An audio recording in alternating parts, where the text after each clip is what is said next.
Welcome back. ముఖ్యంగా మూసీ అంశానికి సంబంధించి కొన్ని రోజులుగా ఏ విధమైనటువంటి ఆందోళనలు ముఖ్యంగా మూసీ పరివాహక ప్రాంత ప్రజల్లో నెలకొన్నాయో మనం చూస్తూ ఉన్నాము. సో నిన్న సీఎం రేవంత్ రెడ్డి గారు మాట్లాడుతూ మూసీ బాధితులకు ఉచిత ఇండ్లు ఇస్తాం, ఏదైతే మూసీ డెవలప్మెంట్ కోసం తీసుకుంటామో ఆ పర్టికులర్ ఏరియాస్లో ఎక్కడైతే ఇండ్లు పోతున్నాయో వాళ్లకు ఇండ్లు ప్రభుత్వమే ప్రభుత్వ ఖర్చులతో కట్టించి ఇస్తుంది అనేటువంటి భరోసా ఇచ్చేటువంటి ప్రయత్నం చేస్తారు. అయితే ఇది ఇప్పుడు మాట మాత్రమే. ముందుగా అంటే దీనికి సంబంధించి డిపిఆర్ వచ్చిన తర్వాత అసలు ఎన్ని ఇండ్లు పోతాయి, ఏంటి, ఎంత ఖర్చు ఉంటుంది, అండ్ ఒక్కో ఇల్లు కట్టడానికి ఎంత ఖర్చు అవుతుంది, అండ్ ముఖ్యంగా మన దగ్గర ఉందెంత, పబ్లిక్ ప్రైవేట్ పార్ట్నర్షిప్ అంటే మిగతా వాళ్ళని కలుపుకోవాల్సింది ఎంత, బయట నుండి తేవాల్సినటువంటి అప్పెంత, కేంద్ర సహకారం ఏ విధంగా ఉండాల్సినటువంటి అవసరం ఉంది, ఇవన్నీ ఇందులో ఇంక్లూడ్ అయి ఉంటాయి. బట్ ఇప్పుడు మాత్రం ప్రస్తుతానికి ఏదైతే మూసీ పరివాహక ప్రాంతాల్లో కొనసాగుతున్నటువంటి ఆందోళన ఉందో ఒక భరోసా ఇచ్చే ప్రయత్నం అయితే సీఎం చేశారు అని చెప్పుకోవచ్చు. మరి గెస్టులు సిద్ధంగా ఉన్నారు, మాట్లాడదాం. బీజేపీ నుంచి బీజేపీ సీనియర్ నాయకులు అల్జాపూర్ శ్రీనివాస్ గారు. నమస్తే అండి శ్రీనివాస్ గారు, వెల్కమ్ టు ద డిబేట్. అటు బీఆర్ఎస్ సీనియర్ నాయకురాలు సుమిత్రా ఆనంద్ గారు. నమస్తే అండి సుమిత్రా ఆనంద్ గారు. నమస్తే అండి. నమస్తే, వెల్కమ్ టు ద డిబేట్. అటు డాక్టర్ నుమాన్ గారు, ఏఐసిసి జాతీయ కోఆర్డినేటర్. నమస్తే అండి నుమాన్ గారు, వెల్కమ్ టు ద డిబేట్. నమస్తే అండి. ముందుగా శ్రీనివాస, మూసీ బాధితులకు అంటే ఇప్పుడు ప్రస్తుతానికి ఇంకా బాధితులు ఎవరు లేరు, బట్ ఆందోళన అయితే ఉంది, మా ఇండ్లు పోతాయేమో అన్నటువంటి భయం ఉంది. సో వాళ్లకు సీఎం గారు భరోసా ఇచ్చినట్టే అని అనుకోవచ్చా, ప్రభుత్వ ఖర్చుతోనే ఇండ్లు కట్టిస్తాము అని అంటే? ఒకటి జ్యోష్ణ గారు, ఏ ప్రభుత్వమైనా మంచి ప్రగతి పనులు డెవలప్మెంట్ యాక్టివిటీస్ చేస్తా అంటే ఏ పొలిటికల్ పార్టీ కూడా వ్యతిరేకించదు. ప్రజలకు కూడాను ఎప్పటి వరకు అయితే వాళ్ళకు పర్సనల్ గా అటాక్ కాదు, అఫెక్ట్ కాదు, అప్పటి వరకు వాళ్ళు కూడా ఏమన్నారు. కానీ ముందు చూపుగా ప్రభుత్వం ఏ ప్రణాళిక సిద్ధం చేసిందో దానికి అడ్వాన్స్ గా ఆ గ్రౌండ్ అయ్యే ముందే ఇటువంటి సమస్యలకు చెక్ పెట్టాలి, పరిష్కారం చేయాలి.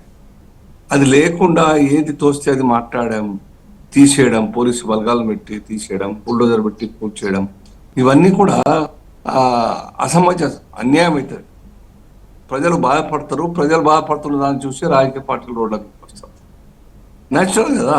ఇప్పుడు అడుగుతారు, వేరే రాష్ట్రాల్లో కాలేదా, గుజరాత్ కాలేదా, అక్కడ కాలేదా, ఇక్కడ.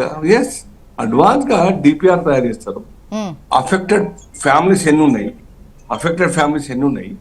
ఆ ఫ్యామిలీస్ కి రిహాబిలిట్ ఎట్లా చేయాలి, ఫినాన్షియల్ గా ఎట్లా సపోర్ట్ చేయాలి, ఉపాధికి దూరం పోతున్నారు, ఒక దగ్గర తగ్గట్లో ఉపాధి ఉన్నది, ఇక్కడ క్లోజ్ అయిపోతే ఇంకెక్కడో పోవాలంటే అక్కడ ఉపాధి రిసోర్స్ ఏంది, ఇవన్నీ కూడా తయారు చేసుకొని వాళ్ళకు ఒక ప్యాకేజ్ ఇవ్వడం, ఇల్లు కట్టేయడం, ఇల్లు కట్టిన తర్వాతనే ఇక్కడ డిస్పోజెస్ చేయడం, ఆ రకంగా చేయాల్సిన అవసరం ఉంటుంది. ఇప్పుడు వారణాసి కాలేదా, అయోధ్య కాలేదా, బ్రహ్మాండమైనటువంటి ఒక నగరంగా తయారు చేసినారు. చాలా పెద్ద వైడ్ అండ్ రోడ్లు అన్ని కూడా ఎట్లయినా అవన్నీ కూడా ఆ ప్రజలు సహకరిస్తేనే 2 times 3 times 4 times కూడాను వాళ్ళందరూ ప్రభుత్వం ముందుకు వచ్చి చేయడం జరిగింది. ఉద్యమాలు కాలేదు. ఇక్కడ 2 విషయాలు, మూసీ నదికి అసలు డిపిఆర్ లేదు. మేము వెల్కమ్ చేస్తాం. ప్రపంచంలో హైదరాబాద్ ఇవాళ చాలా మంచి నగరంగా, సేఫెస్ట్ నగరంగా, మహానగరం తయారైంది. సో దీన్ని అడ్వాంటేజ్గా తీసుకొని విదేశీ ఒక కంపెనీలు రావాలని కోరుకుంటాం. దాని తర్వాత ఇక్కడ నుంచి ఇంకా దీని యొక్క స్ప్రెడ్ కావాలి, అవతల వైపు చిన్న పెరిఫెరీ పెద్ద మొత్తంలో కావాలని కోరుకుంటాం. సో ఇవన్నీ కూడా సక్సెస్ఫుల్ గా నడవాలంటే ప్రభుత్వం చాలా సిస్టమేటికల్ గా ముందుకు పోవాలి. ఇక్కడ ఉద్యమాలు చేస్తూ ఉంటే అగ్ని రాజేసేట్లు చేస్తూ ఉంటే ఏ కంపెనీలు ఎట్లా వస్తాయమ్మా? కాబట్టి మనం కోరుకుంటాం, మేము కూడా భారతీయ జనతా పార్టీ వెల్కమ్ చేస్తాం, ఎందుకంటే మేము కోరుకుంటున్నాం కాబట్టి దేశం మొత్తం. కాబట్టి ఆ రకంగా మీరు అడ్వాన్స్ గా డిపిఆర్ తయారు చేయండి, ఆ ఫ్యామిలీస్ ని పునరావాసం కోసం ప్లాన్ చేయండి, ఇల్లు కట్టి చూయించండి. అప్పుడే కానీ వాళ్ళు పోయే పరిస్థితి ఉండదు. వాళ్ళకి కంపెన్సేషన్ ఇస్తారా, ఏం చేస్తారా, ఇల్లు కట్టి ఇవ్వాల్సింది తప్పదు. కాబట్టి ఇది ప్రభుత్వం డిపిఆర్ తయారు చేయాలి. ఫస్ట్ అయితే డిపిఆర్ లేనేలేదు. మీరు డిపిఆర్ తయారు చేయడానికి 1 year 1.5 years కావాలని చెప్పినారు, అది పోయింది. 1,50,000 కోట్లు కావాలని చెప్పినారు. ఎక్కడ నుంచి తెస్తారో తెలియదు, రిసోర్సెస్ ఏమున్నాయి ఫినాన్షియల్ ఫండింగ్ కోసం అది తెలియదు. ఇవన్నీ అర్ధాంతరంగా ఆగిపోకుండా దాని కారణంగా ఈ యొక్క అఫెక్టెడ్ ఫ్యామిలీస్ రోడ్ల మీద పడకుండా అసంపూర్ణంగా ప్రాజెక్టు రద్దు చేయకుండా ఉండాలి. డికేడ్స్ టుగెదర్ జరగాల్సిన అవసరం లేదు. మళ్ళా ఏదో చేస్తున్నాం కదా అవుతుంది కాకుండా ఆ నాగార్జున సాగర్ ప్రాజెక్ట్ లాగా దశాబ్దాల కాలంగా ఇప్పటికీ నాగార్జున సాగర్ పెండింగ్ ఉన్నది. ఇంకా అనేక కుటుంబాలకు, అనేక గ్రామాలు, సుమారు 29 గ్రామాలకు ఇప్పటికీ కూడాను సెకండ్ ఫేజ్ డబ్బులు రాలేదు. ఇప్పటికీ దే హావ్ బీన్ ఫైటింగ్, కోట్లలో కొట్లాడుతూ ఉన్నారు వాళ్ళ యొక్క ఎన్హాన్స్డ్ కాంపెన్సేషన్ రావాలని చెప్పేసి. ఇప్పటికీ తరాలు మారిపోయినాయి, తలరాతలు మారుతలేవు. అటువంటి పరిస్థితి రావద్దు. ఇది భారతీయ జనతా పార్టీ ఈ యొక్క అభిప్రాయాన్ని వ్యక్తం చేస్తుంది, ప్రభుత్వాన్ని ఇస్తున్నది. ఇప్పటికైనా ప్రభుత్వం ప్లానింగ్ తోనే దిగండి. ఎవ్వరు కూడా ఉద్యమించేటువంటి పరిస్థితి రాకుండా, ఆ అవకాశం ఇవ్వకుండా భరోసాతో పాటు పక్కాగా అక్కడ అకామిడేట్ చేయండి, అప్పుడు టేకప్ చేయండి. ఓకే సుమిత్ర గారు, ఈ మూసి అంశంకు సంబంధించి ముఖ్యంగా బాధితులు, ఇళ్ల స్థలాలు కోల్పోయేటువంటి వాళ్ళు డెఫినెట్గా ఏదైనా ప్రాజెక్ట్ వచ్చిందనుకోండి, భూసేకరణ అనేది జరుగుతూ ఉంటుంది, అక్రమ కట్టడాలు కూల్చివేయడం జరుగుతుంది, కొన్ని ఇండ్లు కూడా పోతాయి. సో పోయినప్పుడు వాళ్లకు పరిహారం గురించి కొట్లాడే కన్నా ముఖ్యంగా ఇక్కడ నుండి ఒక ఇల్లు తొలగించొద్దు అన్నటువంటి విధంగానే బీఆర్ఎస్ మాట్లాడుతున్నటువంటి పరిస్థితి కనిపిస్తోంది. ఏంటి జోష్న గారు, మీకు ప్యానెల్లో ఉన్నటువంటి అల్జాపూర్ శ్రీనివాస్ గారికి, నుమాన్ మహమ్మద్ గారికి, హెచ్ఎంటీవీ వీక్షకులకు నమస్తే అండి. జై తెలంగాణ. మేము గతంలో చేసి చూపించినాం బీఆర్ఎస్ గా. మూసీ సుందరీకరణ ఎలాంటి కూల్చివేతలు లేకుండా చేయవచ్చు, 5 కిలోమీటర్ల పరిధిలో మేము చేసి చూపించినాం. వాకింగ్ ట్రాక్ కానీ, జిమ్ పార్కులు కానీ, తర్వాత గార్డెన్స్ కానీ ఇంప్రూవ్ చేసి చూపించినాం చాలా తక్కువ వ్యయంతో. ఇప్పుడు ఈ ప్రభుత్వం చేయదలుచుకున్నది మరి 1,50,000 కోట్లతో పెట్టుబడితో చేస్తామని చెప్తా ఉన్నారు. 5,000 కోట్లతో గాంధీ విగ్రహం అంటున్నారు. ఈ సుందరీకరణలో భాగంగా అనేక వేలాది ఇండ్లు నేలమట్టం చేస్తామని చెప్పకనే చెప్తున్నారు. నిన్న సీఎం గారు మధురిడ్జ్ పార్క్ అపార్ట్మెంట్లు వాసులను ఉద్దేశించి మీ ఇంటికి 0 వాల్యూ, మీరు ఇక్కడ నుంచి కదలక తప్పదు అని హెచ్చరిక చేస్తా ఉన్నారు. సీఎం గారి మాటలకే 0 వాల్యూగా ప్రజలు అనుకునే పరిస్థితులు ఉన్నాయి రాష్ట్రంలో. అటు ఏ వర్గానికి ఇవ్వాల్సినటువంటి బకాయిలు ఇవ్వకుండా బాకీ పడ్డది ఈ ప్రభుత్వం. అనేక అబద్ధాలను సీఎం గారు కొనసాగిస్తా ఉన్నారు. ఇంకా వాట్సాప్ యూనివర్సిటీ కాలంలోనే సీఎం గారు ఉన్నారు, రేవంత్ రెడ్డి గారు. మరి ఇది ఏఐ యుగం, చాట్ జీపీటీలు, గ్రోక్ల యుగం. వాస్తవాలను క్షణాల్లో ప్రజల ముందు ఉంచేటువంటి కాలం, సమయం ఇది. ఇటువంటి సమయంలో తన అబద్ధాలు ఇంకా చెల్లుతాయి అనుకోవడం అయితే ఆయన మరి అపహాస్యానికి గురవుతారు తెలంగాణ సమాజంలో. ఏం మాట్లాడుతూ ఉన్నారు సీఎం గారు? రిటైర్డ్ అయినటువంటి ఎంప్లాయీస్ కి ఇవ్వాల్సినటువంటి బకాయిలు ఇవ్వడానికి డబ్బులు లేవని చెప్తారు. మరి ఈయన ఏదైతే గుజరాత్ లో చేయగలిగినారు, ఢిల్లీలో చేయగలిగినారు, అక్కడ చేయగలిగినారు, వాళ్ళు ఏమి ఇట్లా చెప్పలేదే? వాళ్ళు ఏమి ప్రజలకు బాకీ పడలేరే? అక్కడ వాళ్ళు చేయగలిగినరే? ముందు మీరు ఉట్టి అందుకొని తర్వాత స్వర్గం సంగతి ఆలోచన చేయండి. ఉట్టికెగరలేని వాడు స్వర్గం గురించి, స్వర్గాన్ని అందుకుంటా అంటే నవ్విపోతారు. మీ వల్ల ముందు పాలన చేయండి. అన్ని వర్గాలకు మీరు బాకీపడి ఉన్నారు. మీ ప్రభుత్వం బాకీపడి ఉన్నది. హామీల మాట తర్వాత సంగతి. వాళ్ళ డబ్బులు వాళ్ళకి ఇవ్వండి, దాచుకున్న డబ్బులు ఇవ్వండి. అంటే సుమిత్ర గారు, అన్ని రంగాల్లో అంటే ముఖ్యంగా పాలన, అభివృద్ధి, వీటన్నింటికి సంబంధించి పార్లర్లుగా నడుస్తూనే ఉంటాయి. ఒకసారి మాత్రం ఇది మాత్రమే ఉంటుంది, తర్వాత ప్రాజెక్టుకు ఒక ఇన్ని నెలలు ఉంటుంది, ఆ తర్వాత పాలన అనేది ఉండదు. దీస్ కైండ్ ఆఫ్ అనే సిచ్యువేషన్ ఉండదు కదా. ఒకవైపు ఇవి జరుగుతూ ఉంటాయి, ఒకవైపు ఇవి ఉంటాయి. ఇది రెండు క్లబ్ చేయడం ఓకేనా? కాదండి, ప్రాథమిక అవసరాలు, మౌలిక సదుపాయాలు, ఏది అత్యవసరమో అది చేయగలగాలి. ఇప్పుడు ఒక మనిషి ఉన్నాడు, తనకి విపరీతంగా ఆకలిగా ఉన్నది, 2 రోజుల నుంచి తినలేదు, పెట్టాలి బాధ్యత. తల్లిది, తండ్రిది, అన్నం పెట్టాల్సిన బాధ్యత. నీకు పట్టుబట్టలు కుట్టిస్తానరా అంటే ఎట్లా? వాడికి కావాల్సింది ముందు వాడు ఆకలి తీర్చడం. పట్టుబట్టలు కాదు కట్టుకోవాల్సింది. సో చెప్పేది ఏంటంటే వేలాది గాంధీ విగ్రహానికి ఎవరు అభ్యంతర పెట్టే పరిస్థితి లేదు. మీ పరిస్థితులు ఏంటి, మీ ఆర్థిక పరిస్థితులు ఏంటి, మీరు ఏం చేయగలరు, రాష్ట్ర ఆర్థిక పరిస్థితులు అప్పులని అబద్ధాలు చెప్పి మరెక్కడి నుంచి తెస్తారు? ఇది డిపిఆర్ఏ ఉండదు, శ్రీనివాస్ గారు చెప్పినట్టు ఏమీ ఉండదు. ముందైతే ఇండ్లు కూలుస్తారు. ఇది వరకు మీరు హైదరాబాదితులకు ఏ మేరకు న్యాయం చేయగలిగినారు? మధుపార్క్ రిడ్జ్ వాళ్ళు, మీ ఇక్కడ ప్రెస్ మిత్రులు ఉన్నారు, మీకు నేను ప్రత్యామ్నాయంగా ఇదే 7 ఎకరాలకు బదులు ఇంకో 7 ఎకరాలు చూపిస్తా, ఇట్లాంటి ఇండ్లే కట్టిస్తా అని చెప్పగలుగుతున్నారు. మీరు ఖమ్మం బాధితులకు ఏం చేయగలిగినారు? భూదాన్ భూముల్లో 1000కి పైగా ఇండ్లు కూల్చిండ్రు, వాళ్ళకి ఏం చేయగలిగినారు? వాళ్ళని నడి రోడ్డున పడేసిండ్రు కదా. వాళ్ళు కనీసం అద్దె ఇండ్లలో ఉండలేని పరిస్థితి, అంత పేదలు వాళ్ళు, అద్దెకు ఇండ్లు దొరకని వాళ్ళు అట్లాంటి వాళ్ళకి ఏం చేయగలిగినారు? హైదరాబాద్ లోనే మీరు హైదరాబాదితులకు ఇది వరకు ఏం ప్రత్యామ్నాయం చూపించగలిగినరు, ఏ మేరకు న్యాయం చేయగలిగినరు? మూసి పరివాహ ప్రాంతంలో ఉన్నటువంటి ఇండ్ల బాధితులు వాళ్ళు మిమ్మల్ని ఎట్లా నమ్ముతారు? ఇది అత్యవసరమా? దీని వల్ల జరిగేదేంది? దీని నైట్ వ్యాపారాలు ఏందో నాకు అర్థం కాదు. డే వ్యాపారాలే దెబ్బతిని రాష్ట్రం అతలాకుతలం అయిపోతా ఉంటే నైట్ వ్యాపారాలు జరుగుతాయి, వ్యాపార కేంద్రంగా విలసిల్లుతుంది, అభివృద్ధి సాధిస్తుంది. ఇదెక్కడి అంచనాలు, ఏమి లెక్కలు? తెలంగాణ ప్రజలు నెత్తి నోరు పట్టుకునేటువంటి పరిస్థితి. తుగ్లక్ కూడా ఇట్లాంటి జ్యోత్స్న గారు తప్పుపడతారు కానీ తుగ్లక్ కోటలను చూస్తే ఢిల్లీ నుంచి దేవగిరికి ఎందుకు మార్చింది అనేది మనం సమర్థిస్తాం.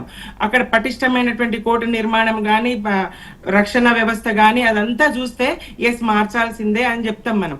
తుగ్లక్ తో కూడా పోల్చడానికి వీలు లేనటువంటి పాలన రేవంత్ రెడ్డి గారు.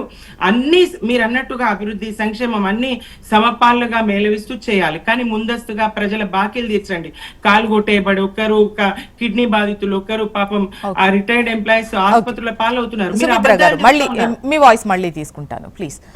నుమాన్ గారు గత ప్రాజెక్టులకు సంబంధించి ప్రభుత్వం ఎత్తుకున్నటువంటి చాలా వాటికి సంబంధించి స్టిల్ పరిహారం అంటే అది గత ప్రభుత్వంలో జరిగినవి కావచ్చు, అంతకుముందు మీరు ఉన్నప్పటివి కావచ్చు, అండ్ ఇప్పుడు మీరు ముందు పెట్టుకుంటున్నవి కావచ్చు. పరిహారం ఇండ్లు పోయిన వాళ్ళకి ఇండ్లు మేమే ఇస్తామంటే గతంలో ఉన్నటువంటి ఎగ్జాంపుల్స్ ఏండ్ల తరబడి బాధితులను wait చేయించినాయి.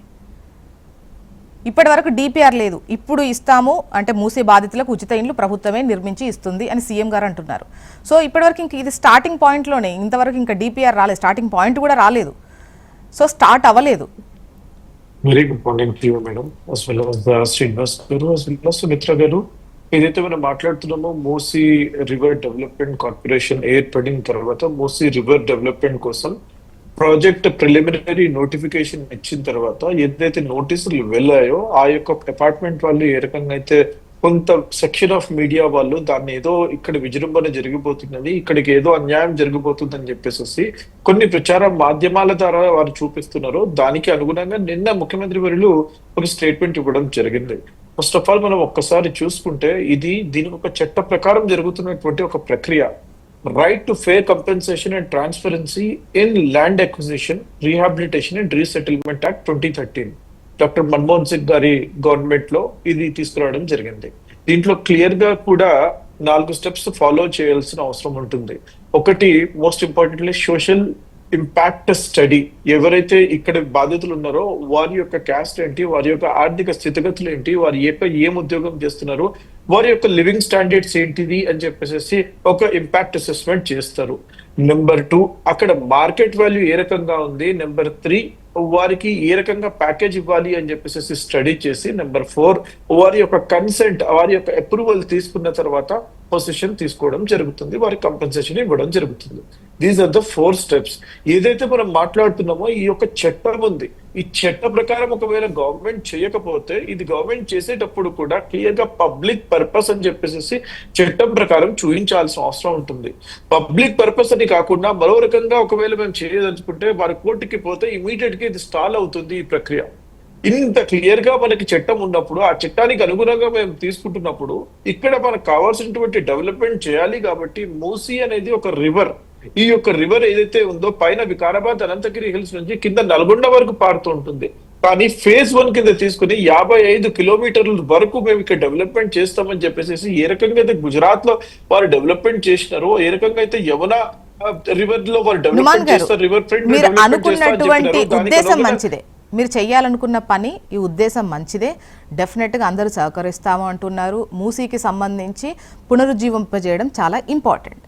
At the same time Musi పరివాహక ప్రాంత బాధితులు ఒకవేళ ఇండ్లు కోల్పోతే ఎంతమంది కోల్పోతారు, వాళ్ళకి ఇచ్చేటువంటి పరిహారం అనేది ఇక్కడ మెజారిటీ పోర్షన్ ఉంటుంది. అయ్యే ఖర్చులో మేబీ అక్కడ ఎక్కువ ఖర్చు కూడా పరిహారంకు సంబంధించే ఉంటుంది. ప్రస్తుత ఆర్థిక పరిస్థితి ఏ విధంగా ఉంది, మళ్ళీ అప్పుల, సో వీళ్ళకు ఎట్లా ఇస్తారు, ఏ లెక్క ప్రకారం ఇస్తారు అనే చాలా వందల ప్రశ్నలు మూసీ పరివాహక ప్రాంత ప్రజల్లో ఉన్నాయి. MRDC Musi river development corporation preliminary notification లో క్లియర్ గా ఇన్స్ట్రక్షన్ ఇచ్చిందండి. టీడీఆర్ బెనిఫిట్స్ అనౌన్స్ చేయడం జరిగింది.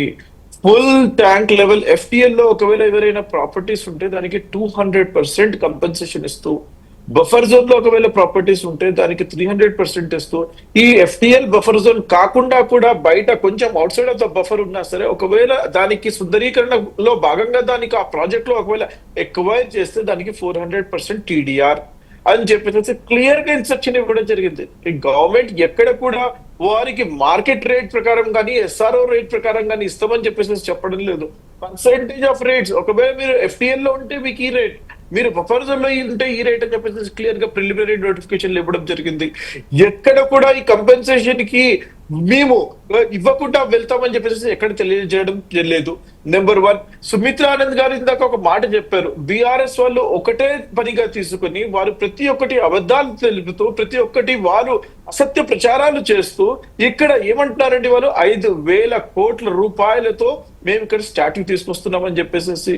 మేడం సుమిత్ర గారు, నేను మీ ద్వారా నేను తెలియజేసుకుంటున్నాను, ప్రతి ఒక్కరికి ఎక్కడ కూడా 200 కోట్లకి మించి ఈ ప్రాజెక్ట్ జరగడం లేదండి. I'm talking about that Gandhi statue గురించి మీరు ఏదైతే మాట్లాడుతున్నారో, అక్కడ సెంటర్ ని, గాంధీ సెంటర్ ఏదైతే ఉందో దాన్ని డెవలప్ చేయడానికి we are not even spending 200 crores. Only statue గురించి హార్డ్లీ 50-75 crores మాత్రమే స్పెండ్ చేయడం చెప్పినండి. ప్లీజ్ ఇప్పుడు ఇక్కడ క్లియర్ అండ్ స్ట్రైట్ క్వశ్చన్ ఏంటంటే, ఇప్పుడు మూసీకి సంబంధించి ఒకసారి ముఖ్యమంత్రి గారే ఫలానా ఇన్ని కోట్లు ఖర్చు పెట్టైనా, 1,00,000 కోట్లు ఖర్చు పెట్టైనా మూసీని పునరుజ్జీవింపజేస్తాం, సుందరీకరణ చేస్తాం అంటారు. తర్వాత ఆ బడ్జెట్ అనేది ఒక లెక్కలోకి వస్తుంది. ఆ తర్వాత సభ వేదికగా వచ్చినప్పుడు 16,000 కోట్లు 15,000 కోట్లకు తగ్గుతుంది. సో ఇట్లా ఈ 5,000 కోట్లైనా పెట్టి ఈ గాంధీ సరోవర్ని మేము డెవలప్ చేస్తాము అని చెప్పేసి మాట్లాడారు. ఈవెన్ కాంగ్రెస్ నేతలు మామూలుగా మాట్లాడినప్పుడు ఒక లెక్క ఉంటుంది, బట్ పేపర్ మీదకి వచ్చేసరికి ఈ లెక్క ఎంత అవుతుంది అనేది మీరు అన్నట్టు 200-300 కోట్లు కావచ్చు. కానీ ఇలా ఇప్పుడు సీఎం గారు మాట్లాడకపోతే అది అసలు టాపికే కాదు. సీఎం సార్ మాట్లాడకపోతే టాపికే కాదు. మనం ఎవరు మాట్లాడినా దాన్ని అసలు తీయరు, పత్రిక వాళ్ళు వెయ్యరు. మరి సార్ అన్నప్పుడు ఇంకేంటి? అదే అంటున్నాను, చాలా తక్కువ ఖర్చుతో చేయడం జరుగుతుంది. మీరు ఏదైతే 1,00,000 కోట్లు అని చెప్పేసి గవర్నమెంట్ వచ్చినటువంటి ఇనిషియల్ డేస్ లో ముఖ్యమంత్రి గారి యొక్క ఉద్దేశం ఏంటి అని అంటే, ఎంత ఖర్చు అయినా సరే దానిని నేను రిజ్యువినేషన్ చేస్తాను, దానికి 100% దానిని ఆ యొక్క నదిని ఏదైతే జీవ నది ఉందో దానిని నేను మంచిగా క్లియర్ గా చేస్తాను, ప్యూరిఫికేషన్ చేస్తానని చెప్పేసి వారు చెప్పినటువంటి యొక్క ఉద్దేశం. దానిని ఫేజ్డ్ బ్యానర్ లో చేస్తున్నారు. ఇప్పుడు ఓన్లీ 55 కిలోమీటర్స్ స్ట్రెచ్ ఒకటే జరుగుతుంది ఫేజ్ 1 లో, దానికి 16,000 కోట్లు అవుతుంది. దాని తర్వాత ఇంకెంత అవుతుందో second phase, third phase, fourth phase లో తెలుస్తుంది. It is totally going from Vikarabad to Nalgonda. అంత పెద్ద ప్రాజెక్ట్ మనం చేస్తున్నప్పుడు, ఒక్కొక్క ఫేజ్ చేస్తున్నప్పుడు ఆ యొక్క ఫేజ్ కోసం అవుతున్నటువంటి ఖర్చు ప్రభుత్వం క్లియర్ గా డిపిఆర్ దగ్గరికి వచ్చినప్పుడు తెలుస్తుంది. ఆ డిపిఆర్ ఏదైతే మీరు మాట్లాడుతున్నారో కొంచెం ఓపిక పడితే అది కూడా మేము ముందుకు వచ్చేస్తున్నది. నేనేమంటాను అని అంటే, ఎక్కడ కూడా మధు పార్క్ రిడ్జ్ గురించి ఎవరు భయాందోళన చెందాల్సిన అవసరం లేదండి. వారు వాస్తవానికి ఒకవేళ వారు కూలగద్దలుచుకోలేకపోతే, ఒకవేళ దానిని డిమాలిష్ చేయలేకపోతే వారు అక్కడ ఉండి ఏం చేయదలుచుకుంటారండి? ఏలియనేట్ చేయలేరు ప్రాపర్టీని. నాట్ టు ఏలియనేట్ అంటే వారు ఎవరిని అమ్మలేకపోతారు, ఎవరు కొనుక్కోలేనటువంటి పరిస్థితి. అప్పుడు లాస్ వాళ్ళకే అవుతుంది. కాబట్టి ఆ 7 ఎకరాల ప్రాపర్టీ ఏదైతే ఉందో ఆ 7 ఎకరాలు మరో చోట ఇచ్చి మీకు కావాల్సినటువంటి కన్స్ట్రక్షన్, ఆ రకంగా నాణ్యతమైన కన్స్ట్రక్షన్ చేస్తామని చెప్పేసి ముఖ్యమంత్రి గారు చెప్పారు. దాంట్లో తప్పే ఉందండి. ఇంటికి ఇల్లు ఇస్తామని చెప్పేసి చెప్తున్నప్పుడు what is wrong in it? Double bedroom ఇల్లు. No. Please do not compare with the economically weaker section of the society. EWS homes ఏదైతే ఇందిరమ్మ ఇల్లులు ఉన్నాయో వాటితో కంపేర్ చేయడానికి కాదు. దిస్ ఈజ్ నథింగ్ బట్ ఈ కంపెన్సేషన్ కింద వాళ్ళకి ఇవ్వడం ఓకే, జరుగుతుంది. చూద్దామండి. ఇప్పటి వరకు అయితే ఈ మధ్య కాలంలో జరుగుతున్నటువంటి ఆందోళన మూసీ పరివాహక ప్రాంత ప్రజల్లో మాది పోతుందేమో, పోతే ఏంటి, ఏమిస్తుంది గవర్నమెంట్ అన్నటువంటి దానికి సంబంధించి మేబీ భరోసా ఇచ్చేటువంటి ప్రయత్నం చేసినట్టు అనిపిస్తోంది. కానీ ఎంత ఇస్తారు, ఏమిస్తారు, ఎవరికి ఏమిస్తారు, అస్సలే లేని వాళ్లకు డబుల్ బెడ్రూమ్ ఇండ్లు ఇస్తారా, ఆల్రెడీ సొంత ఇండ్లు ఉన్నటువంటి వాళ్లకు వాళ్ళకి ఎటువంటి కంపల్సేషన్ అనేది అక్కడ దొరుకుతుంది అనేది మరికొన్ని రోజుల్లో మనకు తెలుస్తుంది. మేబీ మార్చ్ ఎండింగ్ వరకు, అంటే గతంలో చేసినటువంటి అనౌన్స్మెంట్ ఇది, మార్చ్ ఎండింగ్ వరకు మూసీ ప్రాజెక్టుకు సంబంధించి డిపిఆర్ సిద్ధమవుతుంది, పవర్ పాయింట్ ప్రజెంటేషన్ ఇస్తాము అని అన్నారు సీఎం రేవంత్ రెడ్డి గారు. మరి చూద్దాము, ఆ డిపిఆర్ వచ్చిన తర్వాత మనకు ఒక క్లారిటీ వచ్చేటువంటి అవకాశం ఉంటుంది. మళ్ళీ దానిపై మనం మాట్లాడుకుందాం.